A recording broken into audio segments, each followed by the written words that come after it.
whenever you file a petition for a divorce, there's in the petition it asks you what date did the marriage break. That isn't a really important factor because it could be the date that you filed the petition. It could be the date that you two moved out of the same home or moved out of separate bedrooms, etc. On that date, essentially, is just the tolling of the 90 days because statutorily it's required for 90 days before your divorce can be finalized. So whatever date you set as the date of separation is going to be starting the clock for that 90 days from there. So it's not a real major factor because regardless, you're going to have to wait 90 days. Now, if you had separated prior to your filing of the petition, you can choose that date. A lot of times, the separation date is really important for people because they don't want to be tied into expenses that their spouses get into after separation. Let's say you remain married, you remain in the same home, but you move to separate bedrooms. That can constitute separation. And you can then at that point say, well, we separated on this date because I moved into a separate bedroom in the same home.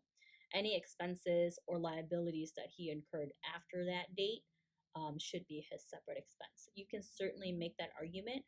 I think it's a persuasive one, and that would be the only reason why it would be important to signify the date of separation or the date of when the marriage was irretrievably broken. Other than that, it just starts tolling the 90 days, so it's not a major factor. The other factor is to consider in that separation date is the valuation of your assets. Obviously, asset is based on fair market value.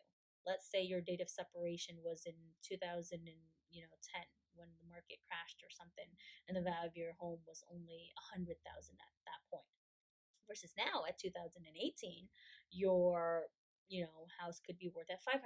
So there would be a different price point for the date of separation. So that is an important factor for people to consider because your asset is valued based on the date of separation. But again, that is not always 100% because the judge could also say, nope, I'm just going with what fair market value is, regardless of the date of your separation.